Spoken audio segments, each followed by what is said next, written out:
Hello बच्चों, नमस्कार। मैं अजीम खान। बेटे आज का टॉपिक हमारा रहेगा और ये रहेगा सक्सेशन यानी इकोलॉजिकली सक्सेशन यानी अनुकर्मण। तो ये थोड़ा सा आपको ध्यान देना है बेटे कि आज का जो हमारा टॉपिक है वह अनुकर्मण है। इससे प्रीवियस जो टॉपिक था बेटे वो आपने याद किया होगा और वह था इकोलॉजिकली पिरामिड। तो बेटे आपको याद दिला दूं मैं कि पिरामिड अपन ने 3 पार्ट्स में पूरा किए हैं। पहला जो था वह जैव की संख्या का पिरामिड था, जैव मात्रा का पिरामिड था और एक था बेटे जैव ऊर्जा का पिरामिड। ये भी आपने याद किया होगा कि ये पिरामिड कहां कहां सीधे बनते हैं, कहां कहां उल्टे बनते हैं। तो पहले संख्या का पिरामिड ले लीजिएगा। तो संख्या का पिरामिड बेटे सीधा कहां पर बनेगा? वन स्थल में, घास स्थल में और जल स्थल में या तालाब में। बेटे ये पिरामिड सीधा बनते हैं। और कहां बेटे जैव संख्या का पिरामिड उल्टा बनेगा? तो वृक्ष का जो इकोसिस्टम है वह संख्या वाला उल्टा बनेगा। जैव भार वाला पिरामिड आ जाइएगा तो बेटे सीधा कहां बनेगा? तो ये घास स्थल में, वन स्थल में और जो है क्या कहते हैं बेटे वृक्ष में। तो यहाँ ये सीधा बनेगा। और ये जो जैव भार वाला पिरामिड है ये जलीय इकोसिस्टम में बेटे उल्टा बनेगा। यहां तक क्लियर? अब तीसरा पिरामिड आप पढ़ने वाले हो तो ये पिरामिड क्या होगा बेटे? यानी जैव ऊर्जा वाला पिरामिड। तो ऊर्जा वाला पिरामिड कई बार क्वेश्चन आ चुका है बेटे कि ऊर्जा का पिरामिड हमेशा सीधा ही बनेगा, ये किसी भी तरह से उल्टा नहीं बनेगा। इसका रीजन साफ है कि बेटे उत्पादकों में ऊर्जा ये सबसे ज्यादा संचित करते हैं और जब ऊर्जा एक पोषण स्तर से दूसरे पोषण स्तर पर जाती है तो बेटे ऊर्जा का ह्रास होता है। तो निम्नतर पोषण स्तर पर ऊर्जा हमेशा ज्यादा रहेगी और उच्च पोषण स्तर पर ऊर्जा हमेशा कम रहेगी। तो ऊर्जा का पिरामिड हमेशा सीधा बनेगा। क्लियर? और आज का टॉपिक बेटे हमारा है इकोलॉजिकली सक्सेशन यानी अनुकर्मण। अब इसको जानेगा बेटे अनुकर्मण क्या होता है। तो अनुकर्मण का माने होता है रिप्लेसमेंट, है ना। एक आएगा तो दूसरा जाएगा, इसको बोलते हैं अनुकर्मण। तो होता क्या है बेटे, आपने ये देखा होगा कि हमारे खेतों के आसपास खाली जगह पड़ी रहती है ना। कई समय तक उस पर कोई फसल वगैरह या कोई पौधे नहीं उगते, लेकिन फिर कुछ साल बाद अपन क्या देखते हैं कि वहां पर कुछ नए पौधों ने उगना शुरू कर दिया और धीरे धीरे बेटे साल 2 साल 20 साल बाद में वहां पर एक बहुत घना जंगल या फिर कई सारे पौधे वहां पर उग जाते हैं। यही अनुकर्मण है। तो अनुकर्मण में क्या होता है बेटे कि एक समुदाय को दूसरे एक समुदाय को प्रतिस्थापित किया जाता है, या फिर बेटे यूं कह सकते हो कि समय के साथ साथ खाली जगह पर या किसी स्थान पर समय के साथ साथ बेटे एक समुदाय का कर्मिक रूप से विकास होना या किसी समुदाय का कर्मिक रूप से विकास होना यह अनुकर्मण कहलाता है। और अनुकर्मण में बेटे क्या होता है कि एक समुदाय धीरे धीरे दूसरे या नवीन समुदाय के द्वारा प्रतिस्थापित किया जाता है। यहां तक क्लियर? तो बेटे ये 3 अवस्थाओं में यह होगा। सबसे पहला जो स्थापित होता है समुदाय उसको पायोनियर कहते हैं बेटे, यानी पायोनियर समुदाय जिसको अपन यहां पर कहेंगे पायोनियर समुदाय। उसके बाद में बेटे दूसरा समुदाय जो होता है वह होता है बेटे, यानी पायोनियर का माने नवीन समुदाय होता है बेटे। फिर उसके बाद में सीरियल कम्युनिटी आती है जिसको कर्मिक समुदाय कहेंगे और उसके बाद में क्लाइमेक्स कम्युनिटी आती है जिसे चरम समुदाय कहेंगे। तो बेटे समुदाय का प्रतिस्थापन का क्रम क्या है? पहले नवीन समुदाय, फिर कर्मिकी समुदाय और फिर चरम समुदाय। यह अवस्था याद कर लेना बेटे, क्वेश्चन आता है। यानी अनुकर्मण क्या है? Replacement. One community replace by the another community, यानी एक जो समुदाय है वह दूसरे समुदाय के द्वारा प्रतिस्थापित किया जाता है। तो बेटे बंजर भूमि में या किसी जगह पर जो सबसे पहला समुदाय स्थापित होता है उसे नवीन समुदाय कहोगे, और फिर बेटे वह समुदाय किसी दूसरे या तीसरे या चौथे के द्वारा प्रतिस्थापित किया जाता है, उन्हें कर्मिकी समुदाय कहोगे। और जो लास्ट में जो किसी दूसरे के द्वारा प्रतिस्थापित नहीं किया जाएगा उसे चरम समुदाय कहोगे। तो बेटे ये समुदाय का क्रम है, पहले नवीन समुदाय आएगा, फिर बेटे कर्मिकी समुदाय आएगा और उसके बाद में जो है वह चरम समुदाय आएगा। यहां तक क्लियर? इनकी अवस्थाएं जो होते विधि होते बेटे, सबसे पहले नडेशन अवस्था आएगी जो खाली बंजर जगह पर कोई पेड़ पौधा वहां पर नहीं होता। फिर उसके बाद में इवेशन होगा बेटे, यानी आक्रमण अवस्था आती है जहां पर सबसे पहले लाइकेन आएगी, फिर मोसेज आएगी, फिर 1 वर्षीय घास, फिर बहुवर्षीय घास, फिर झाड़ियां और लास्ट में वृक्ष आएंगे। हैं। तो बेटे इसको कहते हैं इवेंशन। इवेंशन होने के बाद में बेटे वहां पर रिएक्शन भी होगा, वातावरणीय परिस्थितियों में बदलाव आएगा, ये याद रखना। और उसके बाद में बेटे फिर आ जाएगी वहां पर स्टेबिलाईजेशन, यानी एक प्रतिस्थापित या व्यवस्थित अवस्था या चरम समुदाय जिसको अपन कहेंगे। तो पहले तो नडेशन अवस्था, दूसरी इवेंशन अवस्था, तीसरी रिएक्शन अवस्था और चौथी वाली होगी स्टेबिलाईजेशन अवस्था। यहां तक क्लियर। सक्सेशन या अनुकर्मण बेटे दो तरह का अपन पढ़ने वाले हैं। पहला अनुकर्मण तो प्राइमरी सक्सेशन होगा, जो किसी बंजर या खाली जगह पर या जो लावा से निकलने वाला मिट्टी वगैरह है, जहां भी सबसे पहला समुदाय स्थापित होता है, वहां पहले कोई समुदाय नहीं होता। तो ऐसा समुदाय जो खाली जगह पर जहां पहले कोई समुदाय नहीं था वहां स्थापित होता है,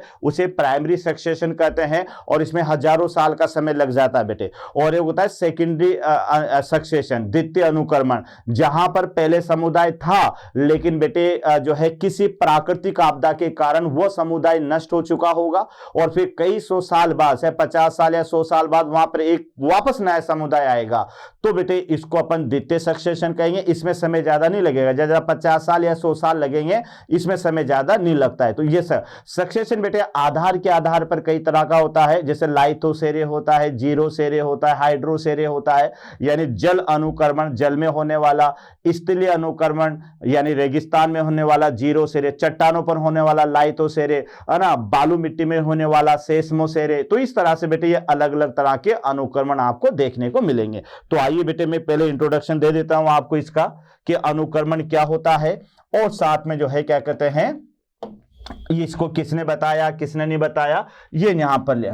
तो यहां बेटे ये याद रखना है आपको, इकोलॉजिकल सक्सेशन, इकोलॉजिकल सक्सेशन। तो यहां आपको सबसे पहला पॉइंट याद रखना है, यानी वार्मिंग एंड क्लीमेंस। तो याद रखना बेटे, यानी अनुकर्मण के बारे में बताया, अनुकर्मण के बारे में बताया, अनुकर्मण के बारे में बताया। तो ये तो वैज्ञानिकों का नाम याद रखना बेटे, अनुकर्मण के बारे में बताया। क्लियर। उसके बाद में एक और वैज्ञानिक हुआ है हर्ट्ज, यानी गिव द टर्म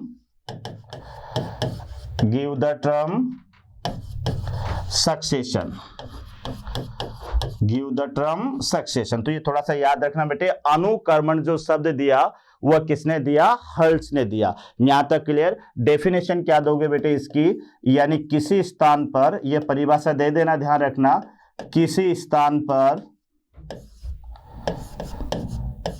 समय के साथ, किसी स्थान पर समय के साथ नए समुदाय का क्रमिक विकास होना,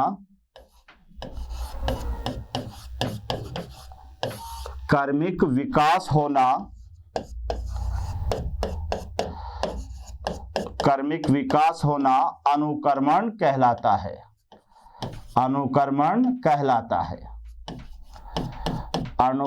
कहलाता है। तो ये सिंपल सी परिभाषा है बेटे जो आपको याद रखनी है कि समय के साथ साथ किसी स्थान पर नए समुदाय का क्रमिक रूप से विकास होना, यह अनुकर्मण कहलाता है। और अनुकर्मण में क्या किया जाता है बेटे, तो यहां याद रखना, यानी अनुकर्मण में एक समुदाय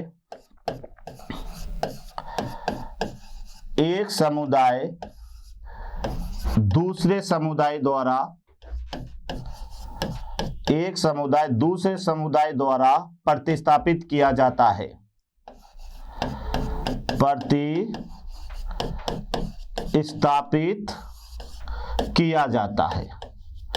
किया जाता है। तो ये थोड़ा सा याद कर लेना बेटे। और किस क्रम में किया जाता है, इसका ऑर्डर क्या होगा, इसका ऑर्डर, तो ये ऑर्डर आपको याद रखना है। सबसे पहले आता है यहाँ पर नवीन समुदाय, ये याद रखना बेटे। पहला समुदाय जो आएगा वो आएगा यहाँ पर नवीन समुदाय, यानी पहला समुदाय जो रहेगा वो रहेगा नवीन समुदाय।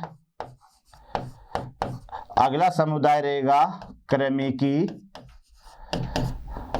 कर्मिकी समुदाय, और अगला रहेगा बेटे चरम समुदाय।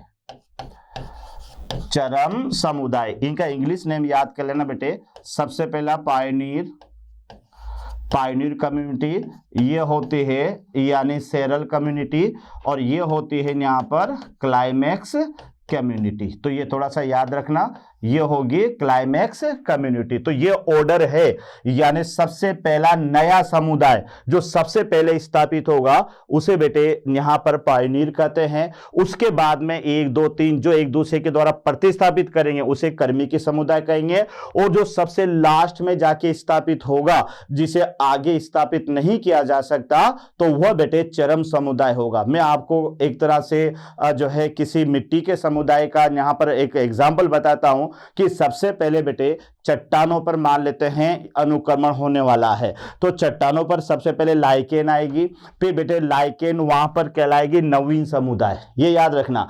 अब लाइकेन के बाद में मोसेज भी आएंगे, फिर 1 वर्षीय घास, फिर बहुवर्षीय घास, फिर झाड़ियां। तो ये बेटे वहां पर मोसेस से लेके और झाड़ियों तक का जो समुदाय होगा, जो पहले मोसेस बेटे जो है लाइकेन प्रतिस्थापित की जाएगी मोसेस के द्वारा, मोसेस को प्रतिस्थापित किया जाएगा 1 वर्षीय घास के द्वारा, इसे प्रतिस्थापित किया जाएगा बहुवर्षीय घास के द्वारा, इसे प्रतिस्थापित किया जाएगा झाड़ियों के द्वारा। तो यहां तक का समुदाय कहलाएगा कर्मिकी समुदाय। उसके बाद में बेटे झाड़ियों को प्रतिस्थापित करेंगे वहां पर बड़े बड़े वृक्ष, तो वृक्ष बनने के साथ ही अब वह समुदाय बेटे फिक्स हो गया, वृक्षों को किसी के द्वारा प्रतिस्थापित नहीं किया जाएगा, तो फिर वह समुदाय क्या बन जाएगा, चरम समुदाय। तो याद रखना बेटे कि समुदाय जो है वह 3 अवस्थाओं में पूरा होता है, पहले नवीन समुदाय, फिर कर्मिकी समुदाय, और फिर लास्ट में चरम समुदाय। इनकी अवस्था क्या होगी, ये तो ऑर्डर था बेटे। अब यहां पर अवस्था देखो, तो अवस्था में सबसे पहले अवस्था तो बेटे यहां पर नडेशन आती है, नडेशन, नडेशन के बाद में बेटे इन्वेंशन आएगा, इन्वेशन, और इन्वेशन के बाद में बेटे यहां पर रिएक्शन होगा, रिएक्शन, और रिएक्शन के बाद में यहां पर होगा स्टेबिलाइजेशन, स्टेबिलाइजेशन यानी प्रतिस्थापन या स्थायीकरण। तो बेटे ये इसकी अवस्थाएं हैं। सबसे पहले नडेशन, नडेशन का माने होता है बेटे खाली जगह, यानी ऐसी बंजर भूमि जहां पर पहले कोई भी पेड़ पौधा नहीं था, तो ऐसी जगह को अपन नडेशन कहेंगे। तो नडेशन एक खाली स्थान को कहते हैं। उसके बाद में फिर अब वहां आक्रमण शुरू हो जाएंगे, इन्वेंशन। तो इन्वेंशन का माने बेटे अलग अलग प्रजातियों का वहां पर खाली जगह पर आकर स्थापित होना, तो यह कहलाता है इन्वेंशन।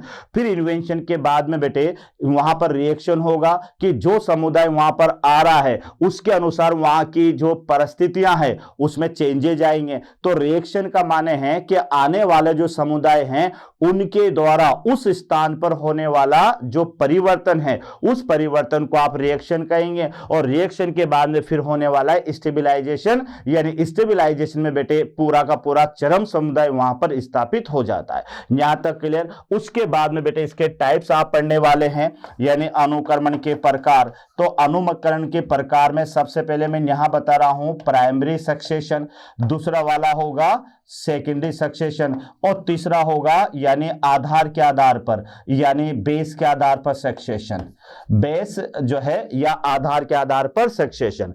तो बेटे यहां पर आप देख लीजिएगा, या नॉर्मल आप तो 2 ही पार्ट में याद करो, एक तो प्राइमरी सक्सेशन और एक सेकेंडरी सक्सेशन। अब ये जो प्राइमरी सक्सेशन होगा ये बेटे प्राथमिक अनुक्रमण उसे कहेंगे जो कि खाली जगह पर होगा, यानी वहां पर पहले कभी भी कोई भी समुदाय नहीं रहा होगा, तो उस जगह पर अगर पहली बार अनुक्रमण होता है तो उसे प्राइमरी सक्सेशन कहते हैं। और ये बेटे इसमें हजारों साल लग जाते हैं। जैसे कोई चट्टान है, वहां सालों साल से हजारों साल से कोई भी समुदाय नहीं आया, जैसे मान लो ज्वालामुखी से बनी हुई चट्टान है या ज्वालामुखी का लावा है, तो हजारों साल तक वो उसी अवस्था में पड़ा रहा, लेकिन उसके बाद में बेटे वहां पर समुदाय का आना शुरू हुआ। तो पहली बार किसी खाली स्थान पर अगर बेटे कोई समुदाय वहां पर बनता है, आता है, उसे प्राथमिक अनुक्रमण कहेंगे। अब द्वितीय अनुक्रमण की बात यह है कि जैसे घना जंगल था, आग लग गई है ना, बाढ़ आ गई या भूस्खलन हो गया, इस कारण से बेटे ये जंगल नष्ट हो गया। लेकिन चलो बड़े बड़े पेड़ पौधे तो नष्ट हो गए, लेकिन बेटे यहां पर छोटे छोटे सूक्ष्म जीवी तो शेष रह गए होंगे।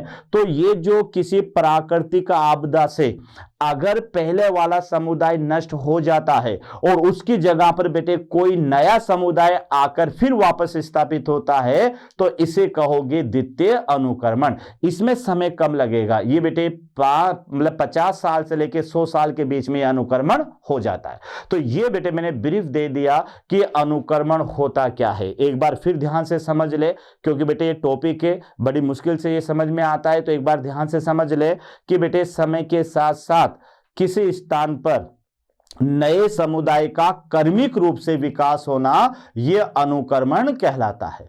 अनुक्रमण के दौरान एक समुदाय को दूसरे समुदाय के द्वारा प्रतिस्थापित किया जाता है। यह भी याद रखना बेटे, एक समुदाय को दूसरे समुदाय के द्वारा प्रतिस्थापित किया जाता है। जैसे मान लो मैंने चट्टानों का अनुक्रमण में आपको बता रहा हूं, तो पहले वहां पर सबसे पहला अनुक्रमण लाइकेन का होगा, लाइकेन आकर रहने लग गई। लेकिन बेटे कुछ सालों बाद में वहां पर लाइकेन की जगह पर मोसेज का डेवलपमेंट हो गया, तो मोसेज ने क्या किया, लाइकेन को प्रतिस्थापित कर दिया। फिर कई सालों तक बेटे मोसेज वहां पर रहेगी। उसके बाद में बेटे वहां पर एक वर्षीय जो है फसल ने उगना या घास ने उगना शुरू कर दिया, तो फिर वह एक वर्षीय घास मोसेज को प्रतिस्थापित कर देगी। उसके बाद में बेटे एक वर्षीय घास की जगह पर बहुवर्षीय घास उग गई, तो उसने एक वर्षीय घास को प्रतिस्थापित कर दिया।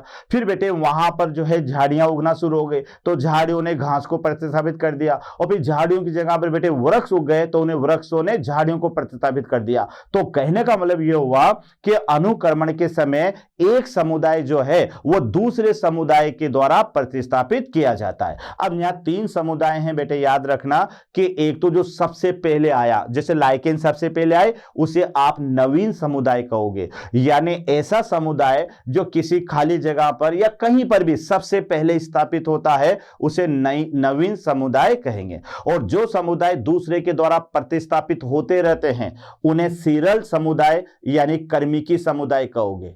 ये याद रखना, जो समुदाय दूसरे समुदाय के द्वारा प्रतिस्थापित होते रहते हैं उन्हें सीरियल कम्युनिटी कहते हैं। और बेटे जो समुदाय दूसरे के द्वारा प्रतिस्थापित नहीं होगा और स्टेब्लिश हो जाएगा, तो फिर उसे आप क्या कहोगे, चरम समुदाय कहोगे। यह तो क्लियर। और 2 तरह का समुदाय मैंने आपको बताया, एक तो प्राथमिक अनुक्रमण और एक होता है द्वितीय अनुक्रमण। तो ये थोड़ा सा मैंने इंट्रोडक्शन आपको दे दिया, और अब आप एनसीईआरटी के अकॉर्डिंग याद करो बेटे। तो यहां आगे देखते हैं अपन पहला पॉइंट, सभी समुदाय का, यह पहला पॉइंट आपको याद रखना है बेटे। सभी समुदाय का महत्वपूर्ण लक्षण पर्यावरण के बदलते स्वरूप के साथ साथ इसके संगठन व संरचना में निरंतर परिवर्तन होते रहना है।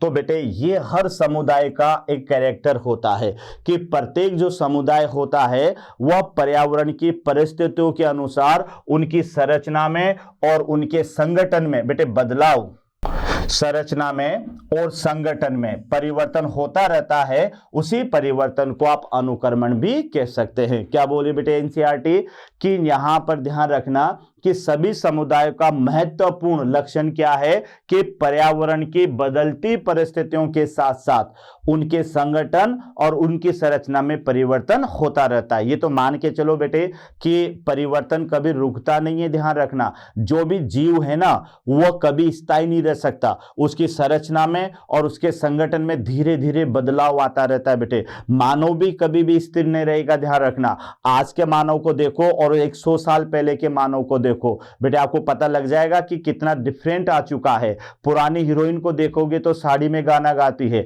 आज की हीरोइन को देखोगे तो बेटे माइक्रोस्कोप से कपड़े ढूंढोगे कि कहां पर है। याद है ना, बेशर्म रंग अभी चल रहा है विवादित गाना। तो ये थोड़ा सा याद रखिएगा बेटे कि यहां पर समुदाय का जो महत्वपूर्ण लक्षण है वह पर्यावरण के बदलते स्वरूप के साथ साथ में उनकी संरचना और संगठन में बदलाव करना होता है। तो यह महत्वपूर्ण लक्षण होता है किसी भी समुदाय का।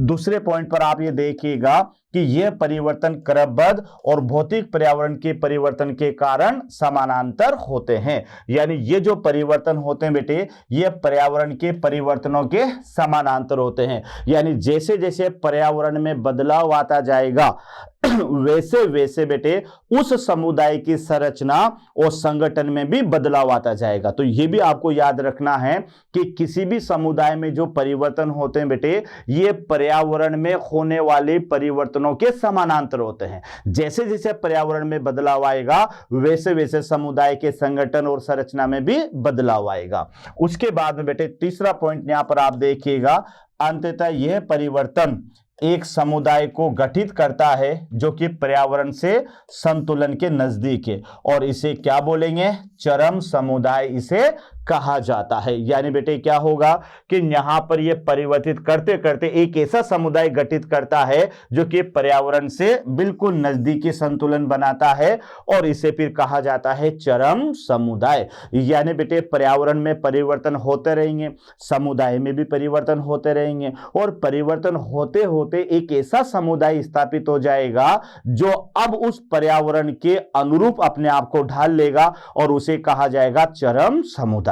इससे पहले बेटे क्या हुआ होगा, जो सबसे पहले स्थापित हुआ होगा वह कहलाया होगा नवीन समुदाय।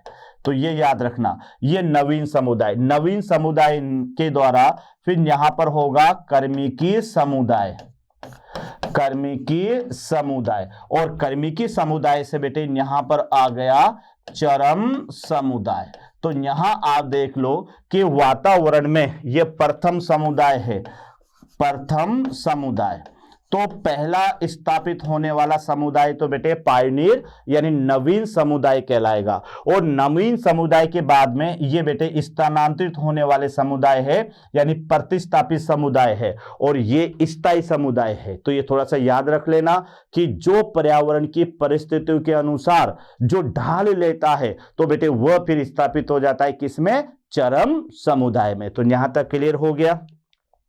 आगे देखिएगा बेटे कि एक सुनिश्चित क्षेत्र की प्रजाति की संरचना में उचित रूप से आंकलित परिवर्तन को पारिस्थितिकी अनुक्रमण कहते हैं। एक सुनिश्चित क्षेत्र की प्रजाति संरचना में उचित रूप से आंकलित परिवर्तन को इकोलॉजिकल सक्सेशन कहते हैं। बेटे ऐसे याद कर लेना, या इसको सिंपल तरीके से आप क्या लिखोगे, मैं सिंपल बता देता हूं।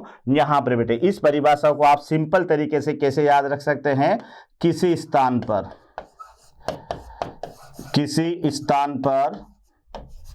समय के साथ साथ, किसी स्थान पर समय के साथ साथ नवीन समुदाय या समुदाय में होने वाला कर्मिक विकास, यानी किसी स्थान पर समय के साथ साथ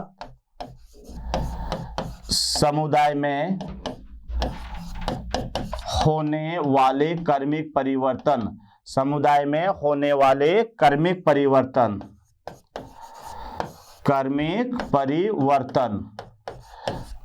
परिवर्तन अनुक्रमण कहलाता है, अनुक्रमण कहलाता है। तो ये बेटे सिंपल सी परिभाषा है, ये याद रख लेना कि समय के किसी स्थान पर समय के साथ साथ समुदाय में होने वाले कर्मिक परिवर्तन, यानी क्या क्या परिवर्तन वहां पर होंगे, तो इस घटना को आप अनुक्रमण कह सकते हो। अनुक्रमण के दौरान कुछ प्रजातियां एक क्षेत्र से नई बस्ती बसा लेती है और इनकी जनसंख्या अनगिनत हो जाती है, जबकि दूसरी प्रजातियों की जनसंख्या घटती चली जाती है और यहां तक कि वह क्या हो जाती है, अदृश्य हो जाती है। तो बेटे मैं यही आपको बता रहा हूं कि यहां पर इसका दूसरा पॉइंट, यानी इसको आप ऐसे याद कर लें कि एक समुदाय दूसरे समुदाय द्वारा प्रतिस्थापित किया जाता है, दूसरे समुदाय द्वारा प्रतिस्थापित किया जाता है। तो ये भी आप याद कर लें बेटे, यानी इसमें आपको ये बता रहा है कि कुछ प्रजातियां एक क्षेत्र में आकर एक नई बस्ती बसा लेती है और उनकी संख्या में वृद्धि होती जाती है, और दूसरी जातियां बेटे उनकी संख्या घटती जाती है और यहां तक कि अदृश्य हो जाती है। तो आप ये समझ ले कि अनुक्रमण में एक समुदाय को दूसरे के समुदाय द्वारा प्रतिस्थापित किया जाता है। तो जो समुदाय आता है बेटे वो तो अपनी जनसंख्या बढ़ाता है ना, और जो प्रतिस्थापित किया जाता है उसकी संख्या कम होती जाती है और धीरे धीरे वह अदृश्य हो जाता है। तो बेटे याद रखना कि किसी क्षेत्र में समय के साथ साथ किसी समुदाय में होने वाला जो कर्मिक विकास है इसको तो आप कहोगे अनुकर्मण। अनुकर्मण में बेटे क्या होगा कि एक समुदाय को दूसरे समुदाय के द्वारा प्रतिस्थापित किया जाता है। तो फिर आपको यह याद रखना है कि जो नई जातियां आती है तो बेटे वह जनसंख्या बढ़ाती जाती है, उनकी जनसंख्या ज्यादा होती है, और जो बेटे वहां पर पहले से मौजूद जाति है वह धीरे धीरे घटती जाएगी और वहां से क्या हो जाएगी, अदृश्य हो जाएगी। यानी अब अपन कह सकते हैं कि आने वाले समुदाय ने वहां पर पहले से मौजूद समुदाय को क्या कर दिया, प्रतिस्थापित कर दिया। आगे यहां पर आप देखो बेटे, समुदाय का संपूर्ण क्रम जो दिए गए क्षेत्रों में सफलतापूर्वक परिवर्तित होता है उसे कर्मक कहते हैं, यानी बेटे इन्हें सीरल कहते हैं, यानी कर्मक। तो याद रखना बेटे, समुदाय का संपूर्ण क्रम जो दिए गए क्षेत्र में सफलतापूर्वक परिवर्तित होता है उसे कहा जाता है सीरल। याद करना, मैं आपको पहले बता चुका हूं कि सीरल यानी कर्मिकी या कर्मक है ना, कर्मक इन्हें सीरल भी कहते हैं बेटे और शेरे भी कहते हैं। सीरल भी कह सकते हो या इन्हें सेरे भी कह सकते हो, है ना। कई सारे सेरे होते हैं, लाइथो सेरे, है ना, उसके अलावा जो है बेटे जीरो सेरे, हाइड्रो सेरे। तो सेरे के माने कर्मक होता है। तो यहां आपको देखना है कि समुदाय का सम जो दिए गए क्षेत्र में, ये याद रखना बेटे, दिए गए क्षेत्र में। अब क्षेत्र में बेटे यहां पर अगर हमारे पास में जल हुआ तो इसे आप क्या कह दोगे, हाइड्रोसेरे। तो ये मैं लिख देता हूं बेटे, अभी मैं आगे बता दूंगा, ये होगा हाइड्रोसेरे। तो बेटे यहां पर हाइड्रोसेरे। और अगर यहां पर हमारे पास में क्षेत्र के रूप में मरुस्थल हुआ, मरुस्थल, तो इसको आप कहोगे जीरो सेरे। और अगर बेटे ये इसके रूप में चट्टान हुई तो ये कहलाएगा यहां पर लाइथोसेरे। इस तरह से कई सारे होते हैं बेटे। तो ये थोड़ा सा याद रखना, जल में होने वाला अनुक्रमण हाइड्रोसेरे कहलाता है, मरुस्थल में होने वाला अनुक्रमण जीरोसेरे कहलाता है, चट्टान पर होने वाला अनुक्रमण लाइथोसेरे कहलाता है। तो आप देखो कि समुदाय का संपूर्ण जो क्रम है वह दिए हुए क्षेत्र में सफलतापूर्वक परिवर्तन होता है, उसे कर्मक यानी सेरे कहते हैं। विशेष परिवर्तनशील समुदायों का कर्मिकी चरण या कर्मिकी समुदाय कहा जाता है, जिसको आप सीरल कम्युनिटी कहोगे, सीरल कम्युनिटी। बेटे मैंने आपको 3 कम्युनिटी बताई थी, एक तो पायनियर, सीरल और चरम। तो बेटे यहां पर देखो कि विशेष परिवर्तनशील समुदाय को कर्मिकी समुदाय कहा जाता है। यानी फिर मैं बोलता हूं बेटे कि यहां पर सबसे पहले है नवीन समुदाय, फिर नवीन समुदाय के बाद में है हमारे पास में कर्मिकी समुदाय, और कर्मिकी समुदाय के बाद में है यानी चरम समुदाय, चरम समुदाय। तो बेटे ये तो प्रथम स्थापित होने वाला समुदाय है, यानी प्रथम समुदाय। ये परिवर्तनशील समुदाय, परिवर्तनशील समुदाय। और बेटे ये यहां पर है, ये है स्थायी समुदाय। तो ये आपको थोड़ा सा ध्यान रखना है कि समुदाय 3 अवस्थाओं में ये पूरा होगा। सबसे पहले जो स्थापित होगा उसे तो आप कहोगे बेटे नवीन समुदाय। उसके बाद में वातावरणीय परिस्थितियों के अनुसार जो समुदाय बदलता रहेगा, परिवर्तनशील रहेगा, उसे आप कर्मिकी यानी सीरल समुदाय कहोगे। और जो स्थापित हो जाएगा उसके बाद में उसमें कोई परिवर्तन नहीं आएगा, उसे बेटे क्लाइमैक्स यानी चरम समुदाय भी आप कह सकते हो। तो यहां क्या बता रहा है बेटे कि विशेष परिवर्तन समुदाय को कहते हैं कर्मिकी समुदाय। अनुकर्मिकी चरणों में जीवों की प्रजातियों की भिन्नता होती है। जीव और प्रजातियों की जनसंख्या में वृद्धि के साथ साथ संपूर्ण जीव मात्रा में वृद्धि जैसे परिवर्तन होते रहते हैं।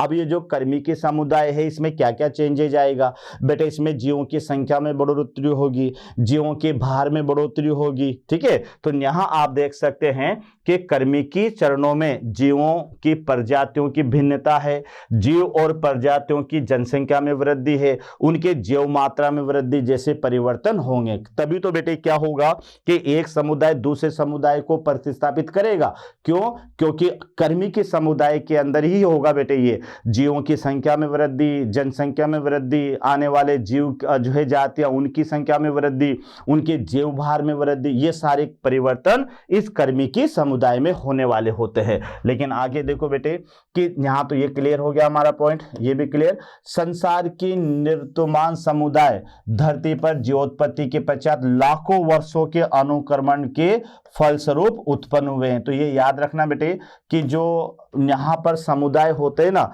ये समुदाय जो है कोई 2-5 दिन में डेवलप नहीं हो जाते, इनमें लाखों समय लग जाता है, हजारों सालों का समय लग जाता है, तब जाकर बेटे किसी स्थान पर ये समुदाय स्थापित होते हैं। उसके बाद में वास्तव में अनुक्रमण एवं विकास समय पर समानांतर प्रक्रियाएं हैं, यानी एक तो सक्सेशन और एक विकास। मतलब यह है बेटे कि विकास भी साथ साथ चलता जाएगा और साथ में साथ ही किसी खाली जगह पर भी अनुक्रमण होता रहेगा। तो ये यहां पर आपको याद रखना है।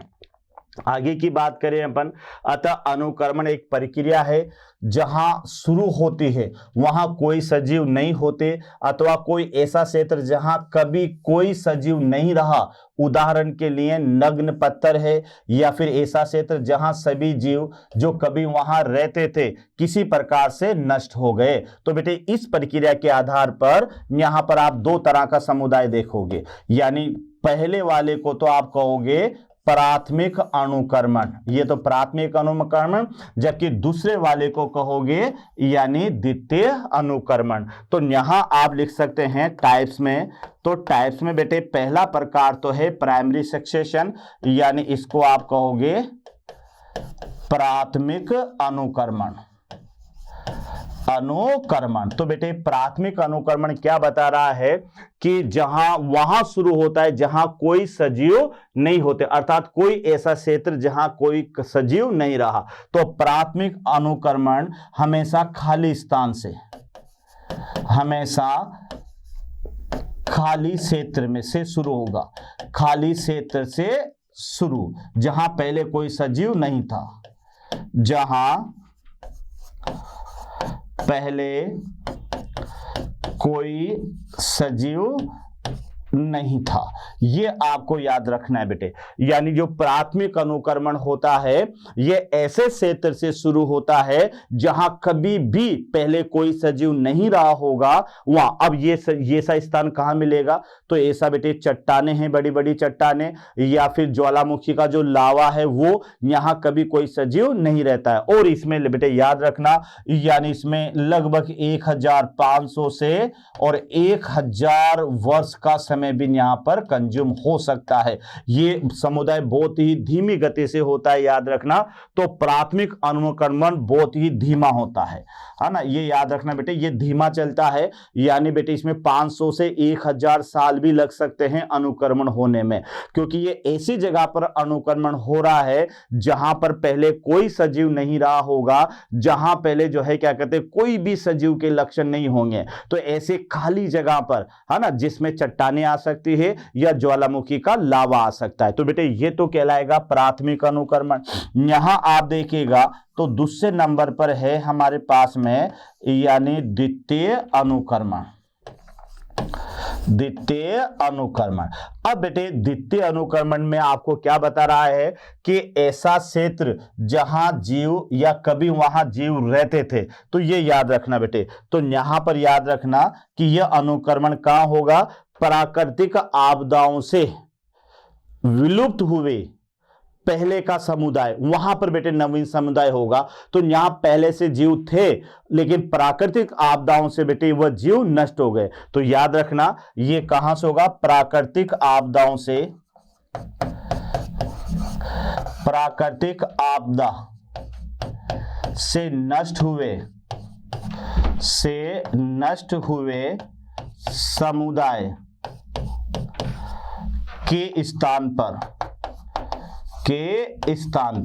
तो याद रखना, और ये अनुक्रमण थोड़ा सा कैसा होगा बेटे? तेज होगा, और इसमें जो समय लगेगा 50 से केवल 100 वर्षों का समय यहाँ पर लगता है। तो पहले इसको समझ लो बेटे कि प्राकृतिक आपदा से नष्ट हुए समुदायों के स्थान पर, यानी बेटे जंगल में आग लग गई या फिर कोई भूस्खलन हो गया या बाढ़ आ गई जो पूरे के पूरे जंगल को इनको सबको बहा कर ले गई, और वहां पर बेटे जो बड़े बड़े पेड़ पौधे वगैरह थे ये सारे के सारे नष्ट हो गए।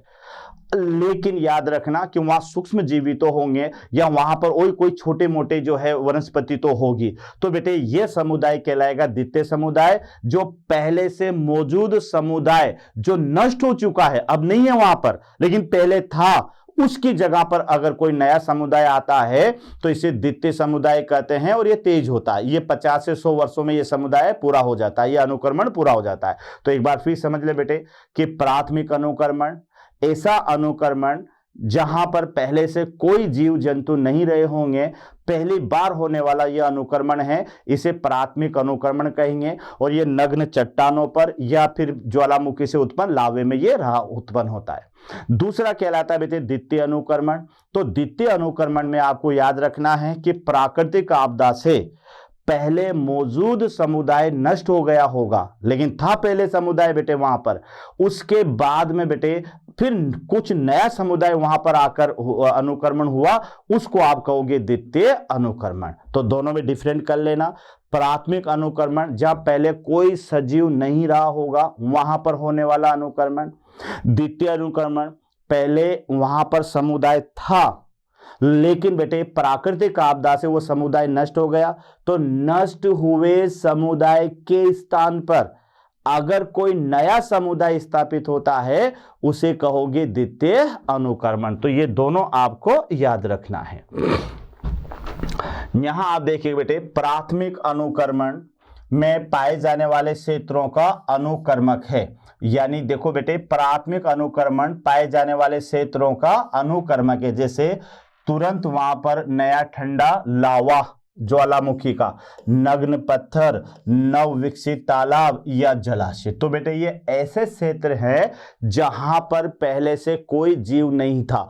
जैसे तुरंत ठंडा हुआ लावा, ज्वालामुखी से लावा निकलता है, कोई जिंदा जीव रह सकता है लावे में? नहीं रह सकता, उसमें भी कोई वहां पर नहीं। नग्न चट्टाने हैं बड़ी बड़ी, वहां तालाब अभी खोदा है बेटे, उसमें कोई जो है या तो तालाब या कुआं, वहां पर पहले से कोई जीव नहीं होता है। तो इस जगह पर तो होगा प्राथमिक अनुक्रमण।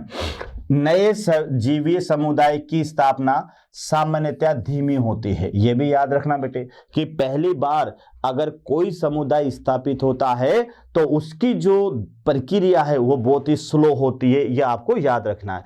विविध जीवों के जीवीय समुदाय की स्थापना से पूर्व वहां उपजाऊ मिट्टी अवश्य होनी चाहिए। यह भी आपको याद रखना है बेटे कि अगर अनुक्रमण होना है तो बेटे वहां पर पहले मिट्टी उपजाऊ होनी चाहिए, तभी होगा। जैसे आपको भी चट्टानों का अनुक्रमण कैसा होता है, तो चट्टानों में बेटे क्या होता है कि जो ये लाइकेन मोसेज वगैरह आती है ना, ये धीरे धीरे चट्टानों के जो ऊपरी लेयर होती है ना उसको मिट्टी में परिवर्तित करती जाती है। तो पहले मिट्टी वहां पर बनती है, उसके बाद में बेटे अनुक्रमण होता है। तो जहां भी अनुक्रमण हो या नवीन समुदाय की स्थापना करनी हो तो वहां पर पहले से उपजाऊ मिट्टी का होना जरूरी है। अधिकतर जलवायु की निर्भरता के आधार पर भी होता है, या प्राकृतिक रूप से उपजाऊ मिट्टी भी वहां होती है, तो कई सौ से कई हजार वर्ष लग जाते हैं। तो अधिकतर जलवायु की निर्भरता के आधार पर प्राकृतिक रूप से उपजाऊ मिट्टी के उत्पादन में बेटे 100 से कई हजार वर्ष लग जाते हैं। कोई मिट्टी इतनी आसानी से नहीं बनती है बेटे, मिट्टी होती है, कई मिट्टी तो सेडिमेंटरी चट्टानों से भी बनती है ना। तो मिट्टी जो होती है वो बेटे जलवायु परिवर्तनों के कारण 100 से कई वर्षों तक का समय लग जाता है, तब जाकर वहां उपजाऊ मिट्टी बनती है। तो उपजाऊ मिट्टी जब तक नहीं बनेगी जब तक वहां पर कोई अनुक्रमण भी नहीं होगा। तो यह भी आपको याद रखना है। आगे देखो बेटे कि अब देखो द्वितीय अनुक्रमण में क्या होगा, वो तो बात चल रही थी किसकी, प्राथमिक अनुक्रमण की। प्राथमिक अनुक्रमण कहां कहां होगा, तुरंत ठंडे हुए ज्वालामुखी के लावे में, या पहले से नग्न चट्टानों में, या तुरंत खुदे हुए तालाब या फिर जलाशय में। यहां तक क्लियर। और प्राथमिक अनुक्रमण होने से पहले वहां पर उपजाऊ मिट्टी का होना जरूरी है। और बेटे उपजाऊ मिट्टी का जो उत्पादन है वह 100 से कई हजार सालों में धीरे धीरे जलवायु परिवर्तन के कारण होता है। तो यह एक स्लो प्रक्रिया है, बहुत धीमी प्रक्रिया है।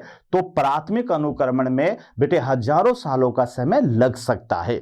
लेकिन द्वितीय अनुक्रमण की बात करोगे तो ऐसे क्षेत्र आरंभ होता है जहां प्राकृतिक जीवीय समुदाय निरस्त हो गया हो, है ना, जैसे कि पूरी तरह से छोड़ी गई कृषि योग्य भूमि या जले कटे हुए वन या बाढ़ से प्रभावित जमीन। तो बेटे ये भी याद करना कि कहां कहां पर, यहां मैं लिख देता हूं बेटे कि प्राथमिक अनुक्रमण, ये थोड़ा सा याद करना, क्वेश्चन आ सकता है।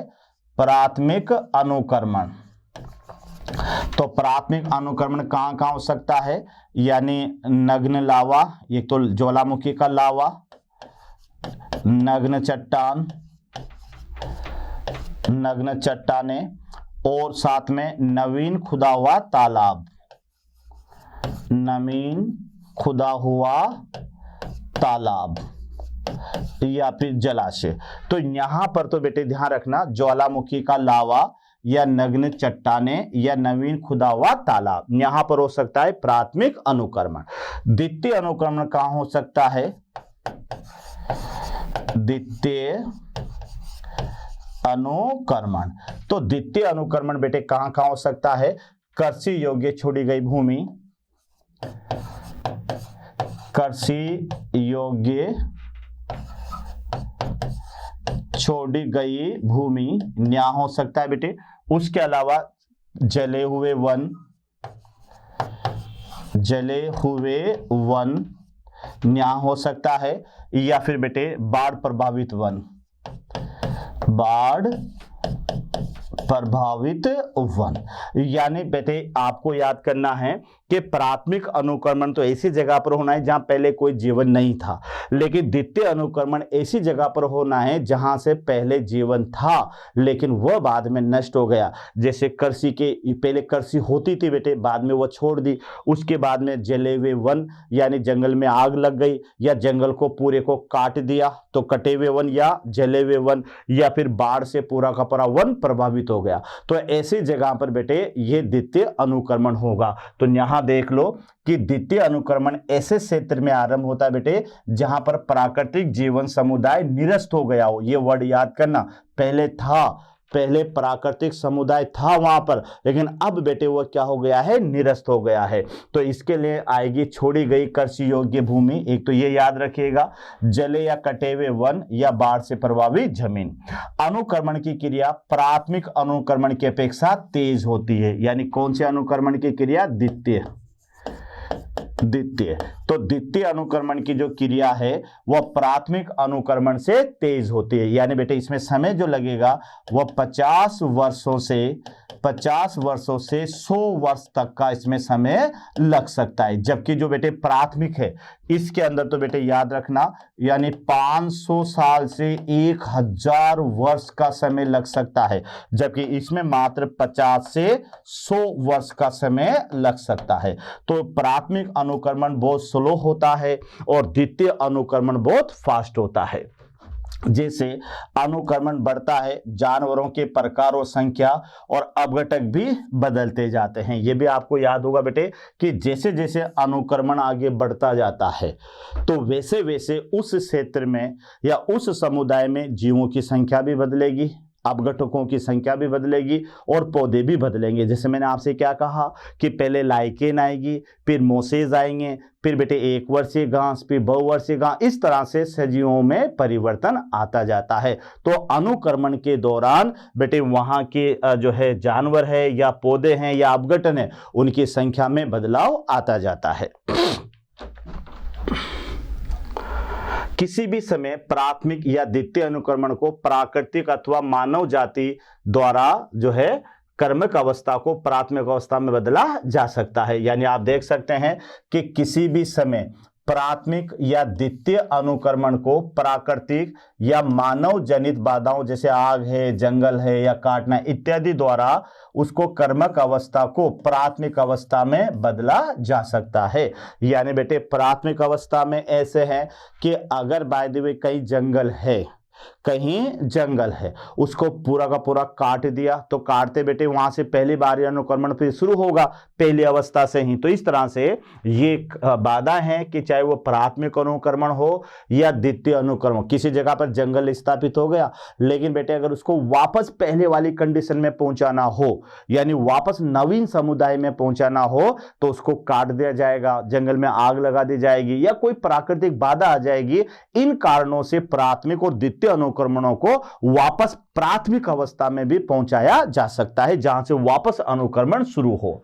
इन बाधाओं से ऐसी नई स्थितियां या अवस्थाएं पैदा हो जाती है जिससे नई जाति को प्रोत्साहन मिलता है, जिससे नई जाति के बनने की क्रिया जो है वह बेटे सरल हो जाती है। कहने का मतलब यह है कि जैसे मान लो चरम समुदाय स्थापित हो गया, अब वहां तो फिक्स है बेटे चरम समुदाय तो, लेकिन अगर हमें वहां पर एक नया समुदाय स्थापित करना हो तो बेटे वहां पर पहले से मौजूद समुदाय को हटाना पड़ेगा, नष्ट करना पड़ेगा।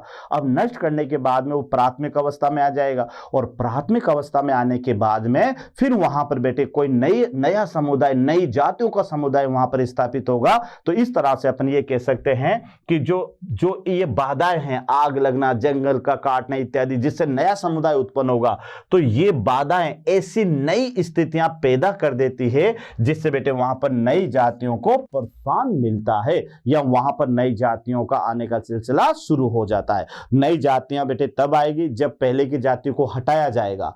तो इन बाधाओं के द्वारा, बाधाएं क्या बताइए बेटे, जंगल में आग लगना, जंगल को काटना या कोई प्राकृतिक आपदा, तो इन बाधाओं से प्राथमिक और द्वितीय अनुक्रमण को पहली जैसी अवस्था में भेजा जा सकता है, जिससे बेटे क्या होगा कि वहां पर आने वाले, अब पहली जैसी अवस्था आ गई, अब नई जातियां धीरे धीरे वहां आना शुरू होगी। तो इन बाधाओं के आधार पर किसी समुदाय में बेटे नई जातियों के प्रवेश को एक प्रोत्साहन मिलता है या वहां पर नई जातियां आ सकती है। आवास की प्रकृति के आधार पर, यह ध्यान रख बेटे, आवास की प्रकृति के आधार पर चाहे वहां पानी हो या गीला क्षेत्र हो या बहुत शुष्क हो, पौधे इन अनुक्रमण को जलारंभी या सुखवान से अनुक्रमण कहा जाता है। अब देखो बेटे, अगर यहां पर आप तो ऐसे याद करना, जलारंभी यानी हाइड्रोसेरे और बेटे शुष्कतारंसी यानी जीरोसेरे। तो मैं आपको यहाँ आवास की बात करता हूं, आवास। अब ये आवास बेटे दो तरह का हो सकता है, या तो बेटे पानी हो यानी यहां पर जल, या फिर एक ऐसा स्थान हो शुष्क स्थान, शुष्क स्थान। अब देखिएगा, एक तो जलीय क्षेत्र हो, जलीय क्षेत्र, तो जलीय क्षेत्र जो होगा तो जलीय क्षेत्र वाला तो कहलाएगा बेटे हाइड्रोसेरे यानी हाइड्रोसेरे, और जहां पर शुष्क क्षेत्र होगा इसको कहोगे जीरोसेरे, जीरोसेरे। तो ये थोड़ा सा आपको याद रखना है बच्चों, यानी आवास के आधार पर, आवास की प्रकृति के आधार पर यह अनुक्रमण दो तरह का हो सकता है। जलीय क्षेत्र में जो होने वाला अनुक्रमण है वह तो बेटे जलारंभी यानी हाइड्रोसेरे कहलाएगा, और जो शुष्क अवस्था में जहां पर पहले से जल नहीं था यानी शुष्क क्षेत्र, तो शुष्क क्षेत्र में रहने वाला यानी शुष्क स्थान, तो बेटे इसके अंदर जो होगा वो जीरोसेरे होगा। तो याद रख लेना बेटे, कहां कहां मैंने बताया आपको, जलीय क्षेत्र में हाइड्रोसेरे और शुष्क क्षेत्र में यानी जीरोसेरे। अब देखो बेटे कि जलारंभी अनुक्रमण यानी क्या बोलोगे इसको, हाइड्रोसेरे, जलमग्न क्षेत्रों में होता है और अनुक्रमण जैसी हाइड्रिक समोद्भिद परिस्थितियों की ओर अग्रसित होता है। यानी कैसे होगा बेटे कि यहां पर आप देखो कि जैसे जलारंभी है यानी बेटे यहां पर जल है, तो जलारंभी में बेटे पहले तो जलमग्न क्षेत्रों में होगा और यह अनुक्रमण धीरे धीरे किस ओर चलेगा, यानी हाइड्रिक से समोद्भिद परिस्थितियों की ओर आगे होगा। पहले बेटे जलोद्भिद वनस्पति बनेगी, जलोद्भिद वनस्पति से बेटे फिर समोद्भिद बनेगी। तो इस तरह से यह जो अनुक्रमण है यह जल से स्थल की ओर चलेगा, तो यह तो होगा हमारे पास में जलोद्भिद अनुक्रमण। इसके विपरीत जो शुष्कतारंभी अनुक्रमण है यह शुष्क क्षेत्रों से होता है और यह श्रेणी शुष्कता से समोद्भिद परिस्थितियों की ओर आगे बढ़ती है। देखो मैं आपको बता दूं कि जैसे मान लेते हैं यहां पर यह है चट्टान है ना। चट्टान पे बेटे सबसे पहले यहाँ पर क्या स्थापित होगी, लाइकेन। लाइकेन के बाद में बेटे यहाँ पर आएंगे मोसेस। मोसेस के बाद में बेटे यहाँ पर आएगी एक वर्षीय घास। फिर ये यहाँ पर इसके बाद में फिर आएगी बहुवर्षीय घास और बहुवर्षीय घास के बाद में यहाँ पर स्थापित हो जाएगी झाड़ियां और झाड़ियों के बाद में बेटे यहाँ पर आ जाएंगे बड़े बड़े वृक्ष। तो इस तरह से ये अनुक्रमण होता है। तो ये सूक्ष्म अनुक्रमण ही है ये चट्टानों वाला, जिसे आप लाइथोसेरे कह सकते हो, लाइथोसेरे। तो याद रखना बेटे ये भी चट्टानों में होने वाला भी एक प्रकार का शुष्कतारंभी अनुक्रमण है जो शुष्क क्षेत्रों में होता है। तो ये चट्टानों में होने वाला जो अनुक्रमण है उसमें सबसे पहले स्टार्ट कहां से होने वाला है बेटे, लाइकेन से। तो कभी क्वेश्चन आ जाए कि चट्टानों में या जो जीरो सेरे है बेटे उसमें पहला स्थापित होने वाला नवीन समुदाय कौन सा है, तो फिर आपको याद रखना है वह है लाइकेन। और सीरल कम्युनिटी के अंदर आएंगे बेटे ये मोसेज, एक वर्षीय घास, बहुवर्षीय घास और झाड़ियां। और बेटे ये जो वृक्ष हैं ये आ जाएंगे फिर यानी चरम समुदाय के अंदर। तो याद रखो कि जो चाहे वह जलमग्न हो या चाहे वह सूक्ष्मतारंभी अनुक्रमण हो, ये हमेशा समोद्भिद की ओर ही जाएगा, क्योंकि जो वृक्ष बनेंगे बेटे वो हमेशा समोद्भिद होते हैं। वह प्रजाति जो खाली और नग्न क्षेत्र पर आक्रमण करती है वह मूल अन्वेषक प्रजाति कहा जाता है, यानी बेटे उसे नडेशन कहा जाता है, नडेशन, या फिर इसे कहा जाएगा पायोनीर या फिर नवीन समुदाय। तो याद रखना बेटे वह प्रजाति जो खाली एवं नग्न क्षेत्रों पर आक्रमण करती है उसे नवीन या फिर जो है मूल अन्वेषक प्रजाति कहा जाता है। प्रायलाइकेन, ये ध्यान रखना बेटे ये क्वेश्चन कई बार आ चुका है कि प्रायलाइकेन चट्टानों पर प्राथमिक अनुक्रमण करते हैं जो चट्टानों को पिघलाने के लिए अम्ल का स्त्रावण करते हैं और अपरदन और मृदा निर्माण में सहायक होते हैं। तो ये याद रखना बेटे कि प्राथमिक अनुक्रमण यानी चट्टानों पर जो पहली वहां पर जाति आती है वो लाइकेन आती है, और लाइकेन एक ऐसे एसिड का स्त्रावण करती है जिससे धीरे धीरे जो चट्टानें होती है बेटे ये किस में बदल दी जाती है, मिट्टी में बदल दी जाती है। तो ये आपको याद रखना है कि सबसे पहला या प्राथमिक अनुक्रमण जो होता है वो लाइकेन का होता है, और लाइकेन ये विशेष एसिड का स्त्रावण करती है, एक अम्ल का स्त्रावण करती है, जिससे बेटे वो जो चट्टान होती है धीरे धीरे मृदा निर्माण में मदद करते हैं। बाद में छोटे पौधे वहां पर आते जैसे ब्रायोफाइट्स से, ब्रायोफाइट्स में बेटे मोसेज आएंगे, ये ध्यान रखना है ना, के लिए मार्ग प्रशस्त करते हैं और मृदा की कम मात्रा में भी ये अपनी पकड़ बनाए रखते हैं। तो बेटे लाइकेन के बाद में क्या आ जाएंगे, वहां पर मोसेज आते हैं, है ना। और मोसेज में बेटे क्या होता है, जड़ें तो होती नहीं है लेकिन फिर भी ये वहां पर चट्टानों पर अपनी पकड़ को बनाए रखते हैं। तो याद रखना चट्टानों का अनुक्रमण चल रहा है तो सबसे पहले लाइकेन आए, लाइकेन ने बेटे कुछ एसिड का स्त्रावण किया जिससे चट्टानें धीरे धीरे मिट्टी में बदलती गई, और फिर वहां पर बेटे मोसेज यानी ब्रायोफाइट्स आ गए जो वहां पर एक तरह से जो है यानी मार्ग प्रशस्त कर दिया, कम मात्रा में भी अपनी पकड़ बनाए रखे, मिट्टी कम होने के बावजूद भी ये चट्टानों पर अपनी पकड़ बनाए रखते हैं।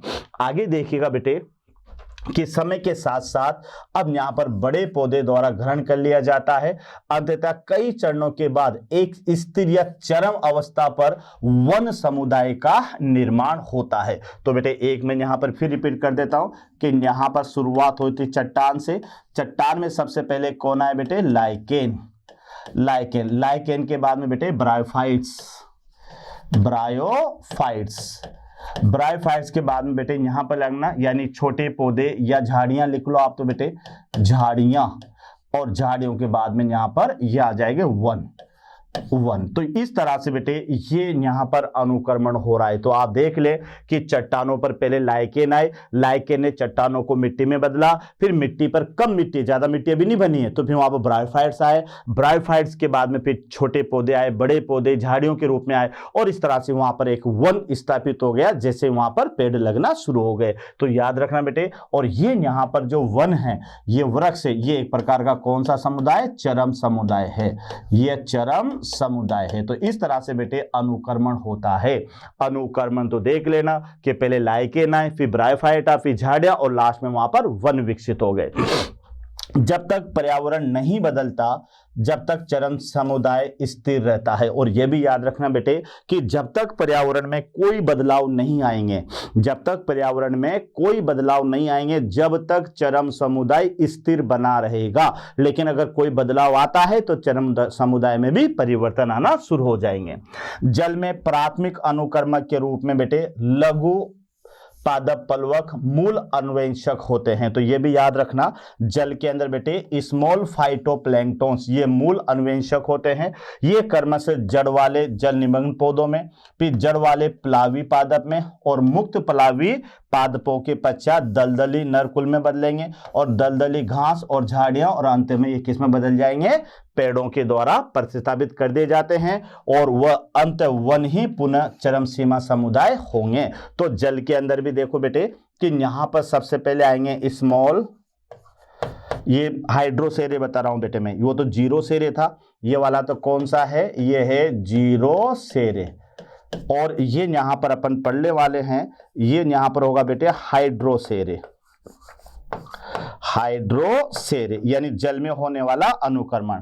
तो इस यहां पर आएगा बेटे स्मॉल फाइटोप्लैंक्टन्स, फाइटोप्लैंक्टन्स यानी छोटे पादप पलवक।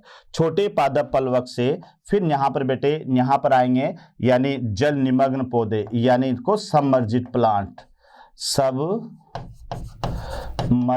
प्लांट जो जल में डूबे हुए रहेंगे।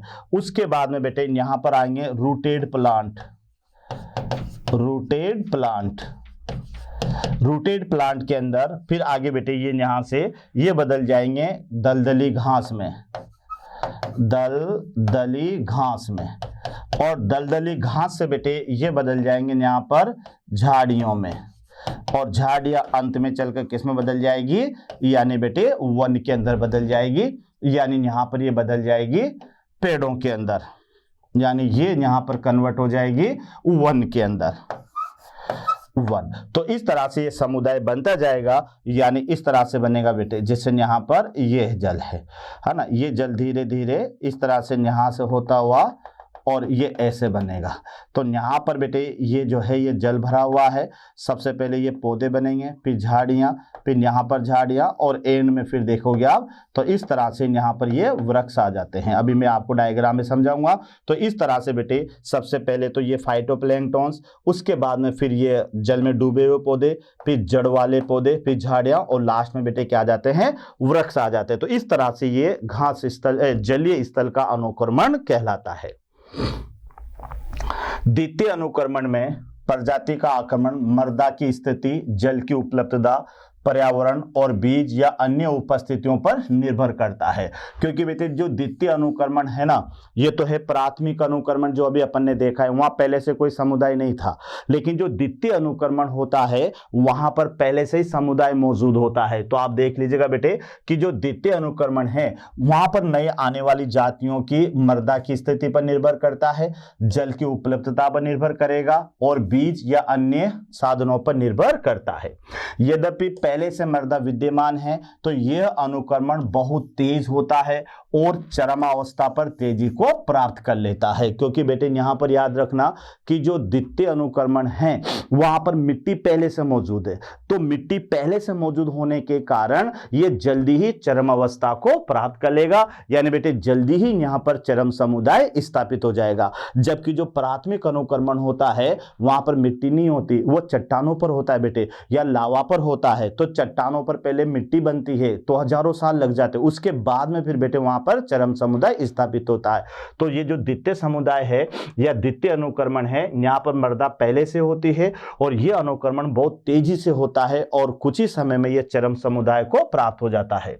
विशेष रूप से प्राथमिक अनुक्रमण एक बहुत धीमी प्रक्रिया है जो चरमावस्था तक पहुंचने में शायद हजारों वर्ष का समय लग जाए। ये बेटे प्राथमिक अनुक्रमण है। तो प्राथमिक अनुक्रमण तो धीमी प्रक्रिया है, जबकि जो द्वितीय अनुक्रमण है वह तेज होने वाली क्रिया है। कारण क्या है कि प्राथमिक अनुक्रमण में पहले से मिट्टी नहीं होती, ये चट्टानों से मिट्टी बनती है। उसके बाद में बेटे जो द्वितीय अनुक्रमण है, यहाँ पहले से मिट्टी मौजूद होती है, तो चरम समुदाय यहाँ जल्दी स्थापित हो जाता है। तो ये था बेटे हमारे पास में यानी जो है सक्सेशन यानी अनुक्रमण। तो बेटे समझ के याद करना, क्योंकि कुछ टॉपिक ऐसे होते हैं जो एकदम समझ में नहीं आते हैं, धीरे धीरे समझ में आते हैं। तो इसको अच्छी तरह से आप याद करिएगा और ध्यान से पढ़िएगा। और बिल्कुल ध्यान रखना बेटे, दो तरह का समुदाय आपको याद करना है अनुक्रमण, प्राथमिक अनुक्रमण और द्वितीय अनुक्रमण। प्राथमिक अनुक्रमण ये अधिकतर चट्टानों से शुरू होता है या लावा से शुरू होता है जहाँ मिट्टी नहीं होती है, तो ये बहुत धीमी गति से होता है, हजारों सालों में अनुक्रमण होता है। लेकिन जो बेटे द्वितीय अनुक्रमण होता है, ये पहले से समुदाय के नष्ट हुए स्थान पर होता है, तो यहाँ मिट्टी वगैरह पहले से मौजूद होती है, तो इसमें चरम समुदाय जल्दी स्थापित हो जाता है, तो ये थोड़ा तेज होता है। तो इस तरह से बेटे आपको ये याद रखना है। ठीक है बेटे, okay, thank you very much. आशा करता हूं हमारे टॉप एजुकेटर का यह लेक्चर आपको पसंद आया होगा। अगर पसंद आया है तो वीडियो को लाइक करिए, चैनल को सब्सक्राइब करिए और शेयर भी करिए, क्योंकि ज्ञान बांटने से बढ़ता है और सही बताऊं तो पुण्य भी मिलता है। मुझे सुनने के लिए बहुत बहुत धन्यवाद। Thank you.